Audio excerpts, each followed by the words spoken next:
Magandang araw mga kababayan, narito na ang pinakabagong ulat sa lagay ng panahon ngayong araw, February 1, 2026, Sunday. Patuloy na nade-develop ang low pressure system na manggagaling sa may timog silangan ng bansa at ayon sa mga bagong datos, tuluyan itong magiging isang bagyo sa mga susunod na araw. Alamin natin ang pinakabagong detalye dito. Para naman lagi kang updated sa lagay ng panahon, i-click mo lang ang subscribe button. Sa kasalukuyan, umiiral pa rin ang shear line sa silangang bahagi ng Southern Luzon at Visayas habang ang northeast monsoon ang patuloy na nakakaapekto sa nalalabing bahagi ng Luzon. Dahil sa banggaang ito ng malamig na hangin mula Hilagang Silangan at ng mamasamasang hangin mula Pasipiko, asahan ng maulap na kalangitan at pabugso-bugsong ulan sa malaking bahagi ng bansa, lalo na sa mga lugar na direktang nakaharap sa Pacific side. Sa Visayas, Bicol Region, Quezon, Oriental Mindoro, Marinduque at Romblon, maulap ang kalangitan na may scattered rains at mga isolated thunderstorm. Typical sa shear line ng mahabang bands of clouds na paulit-ulit na dumadaan sa iisang lugar. Kaya posibleng makaranas ng mga pag-ulan sa loob ng maghapon. Sa Bicol, partikular sa Catanduanes, Albay, Sorsogon, Masbate at bahagi ng Camarines Province, mas madalas ang buhos kapag may dagdag na hatak ang amihan at may orographic lifting sa kabundukan.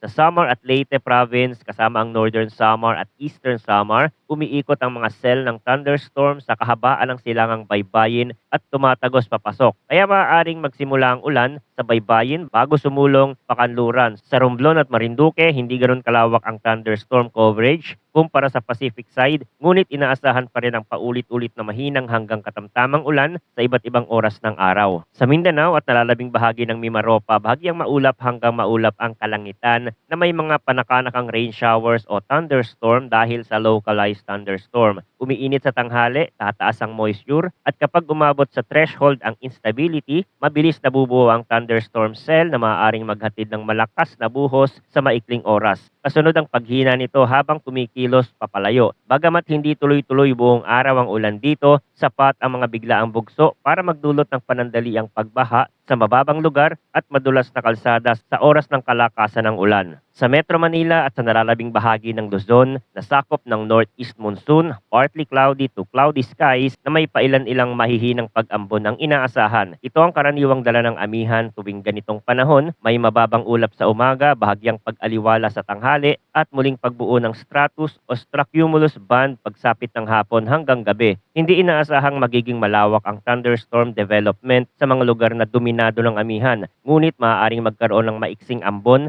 lalo na sa silangang bahagi kung saan diretsyong sumasalpok ang hangin mula Pasipiko. Sa kondisyon naman ng hangin at karagatan sa Luzon at Visayas, moderate to strong ang ihip mula northeast, kaya inaasahang moderate to rough ang mga coastal waters na may taas ng alon mula 1.2 hanggang 3.7 meters. Ang ganitong kondisyon ay mas ramdam sa mga baybayin ng Catanduanes, Albay, Sorsogon, Masbate, Samar, Northern Samar at Eastern Samar dahil nakaharap sila sa hampas ng amihan at sa band ng shear line. Ang swell at wind waves ay maaaring magsanib kaya posibleng makaranas ng mas maalon na karagatan ang mga baybayin na nakabukas sa silangan. Sa Mindanao, light to moderate ang hangin mula northeast hanggang northwest na may slight to moderate na alon sa pagitan ng 0.6 hanggang 2.5 meters. Bagamat pansamantalang maaaring tumaas kung dadaanan ng thunderstorm outflow lalo na sa hapon at gabi. Sa latest, heavy rainfall outlook na inilabas ng Pag-asa bunsod ng shear line, ngayong araw inaasahan ng 50 hanggang 100 millimeters na mga pag-ulan sa Catanduanes, Albay,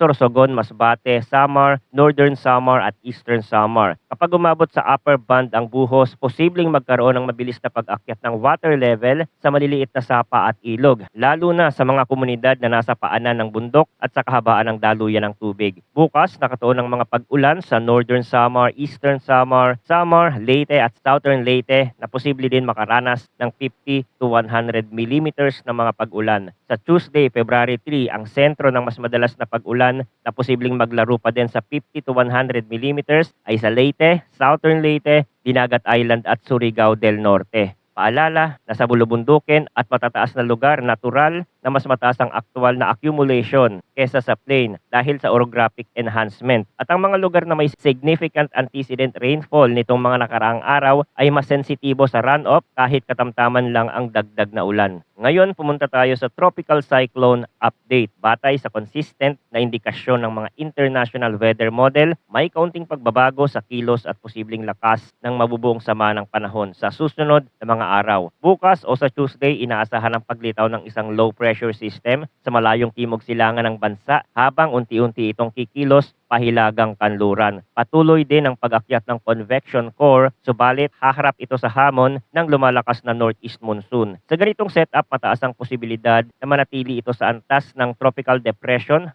hanggang tropical storm dahil pinipigilan ng wind shear at mas malamig na hangin sa mid-levels ang mabilis na intensification. Sa kasalukuyang track signal, may malinaw na sign para sa posibleng landfall sa silangan ng Northern Mindanao o Eastern Visayas sa bandang Thursday, February 5 hanggang Friday, February 6. Kapag nanatiling ganito ang steering flow, asahang mauuna ang outer rain bands na tatama sa Caraga, Siargao area, Northern Samar at Eastern Samar bago ang mismong core kung itutuloy ng sistema ang track papasok. Sa GFS perspective, kapansin-pansin din ang paglakas ng northeast monsoon sa parehong period kaya mas nag-iingat tayo sa projection ng biglaang paglalim ng bagyo. Ang ibig sabihin nito kahit nasa dagat pa ang sirkulasyon, maaaring hindi ito makasampa ng lampas sa tropical storm range bago dumikit sa silangang baybayin at may chance ring bahagyang humina habang nakikipag-interaksyon sa mas malamig at tuyo-tuyong hangin. Mapapansin din sa parehong window na may isa pang maliit na sirkulasyon na tila sumusunod, ngunit dahil hindi ito makuha ng karamihan sa ibang weather model set, hindi natin ito kinukonsidera bilang immediate threat sa ngayon at mananatili muna ito sa watch list. Kung ipapantay natin sa ensemble view ng Google DeepMind, makikita ang mas malinaw na clustering patungo sa landfall scenario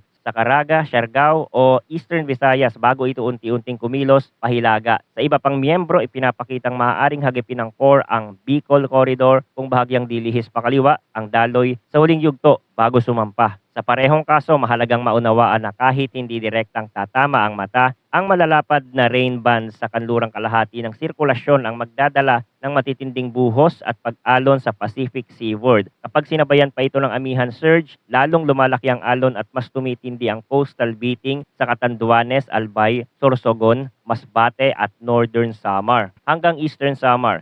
Kung pipiliin naman ang kalikasan ng recurve, pahilagang silangan, babagal ang ulan sa silangan, ngunit maaari pa ring magpatuloy ang maalon na karagatan sa ilang seaboard dahil sa kombinasyon ng background swell at wind waves na dala ng amihan. Habang inaantabayanan natin ang posibleng sama ng panahon, nananatiling nangingibabaw ngayong araw ang epekto ng shear line sa Visayas, Bicol Region, Quezon, Oriental Mindoro, Marinduque at Romblon. Ito ang magtatakbo ng paulit-ulit na pag-ulan lalo na sa umaga at hapon kung kailan mas buhay ang low-level convergence. Sa Mindanao at natitirang bahagi ng Mimaropa, localized thunderstorm ang aasahan sa hapon at gabi, samantalang sa Metro Manila at nalalabing bahagi ng Luzon ay mababang ulap at pailan-ilang ambon mula sa northeast monsoon. Sa dagat, panatilihin ng konserbatibong pagplano dahil moderate to strong ang hangin sa Luzon at Visayas na may alon na umaabot ng 3.7 meters at slight to moderate sa Mindanao na maaaring tumaas kapag may thunderstorm outflow. Manatiling nakatutok sa mga susunod na updates tungkol sa lagay ng panahon. Maraming salamat sa inyong panonood at patuloy po tayong mag-ingat.